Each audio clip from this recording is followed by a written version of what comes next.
Hello বন্ধুরা, কেমন আছো তোমরা সবাই? আশা করছি খুব ভালো আছো, আর আমিও মোটামুটি বেশ ভালো আছি। তো দেখো, আমরা তিনজন কিন্তু রেডি হয়ে নিয়েছি আর কোথাও একটা যাচ্ছি। তো কোথায় যাচ্ছি সেটা আমি নিজেও জানি না, তখন জানতাম না আর কি। তখন দাদাভাই এসে বলেছিল রেডি হওয়ার জন্য, তো আমি সেই মতো রেডি হয়ে কিন্তু বেরিয়ে পড়েছি। তো আমি জিজ্ঞাসা করেছিলাম, আমাকে বলেনি, তো আমি আর তারপরে জানতে চাইনি। তো যাই হোক, তো তারপর দেখো রাস্তাতে কিন্তু বেরিয়েও পড়েছি।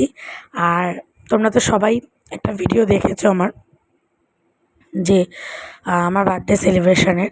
তো হ্যাঁ, আজকে কিন্তু আমার বার্থডে। আর যখন আমরা যাচ্ছিলাম, মানে কালকে রাত্রেবেলা আর কি, তো তখন কিন্তু আমি কিছুই জানতাম না। তো পুরোটাই আমার সারপ্রাইজ ছিল। তো যাই হোক, তো তোমাদেরকে একটা কথা বলি যেতে যেতে, তো আমার বার্থডেটা কিন্তু প্রতি বছরই সেলিব্রেট করা হয়, যেরকমই হোক, ছোট হোক, যেরকমই হোক, কিন্তু সেলিব্রেট করা হয়। তো হ্যাঁ, সেটা করতো আমার মা। তো আমার মা এখন তো আর এই পৃথিবীতে নেই। তো তারপর কিন্তু সেটা তোমাদের দাদাভাই করে, প্রতি বছরই করে। যেরকম পারে সেরকম কিন্তু প্রতি বছরই করে, কিন্তু এক বছরও কিন্তু মিস যায় না।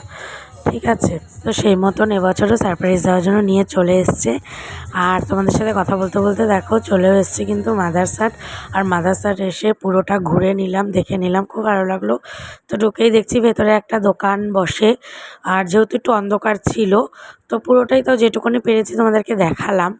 তো ভেতরে এসে দেখছি একটা দোকান বসে, যে হ্যান্ডমেড জুয়েলারির। খুব ভালো লাগছিলো জুয়েলারিগুলো। তো পরপর কিন্তু সমস্ত ভিডিও আসবে, কী কী হলো না হলো। তো চলো আজকে এই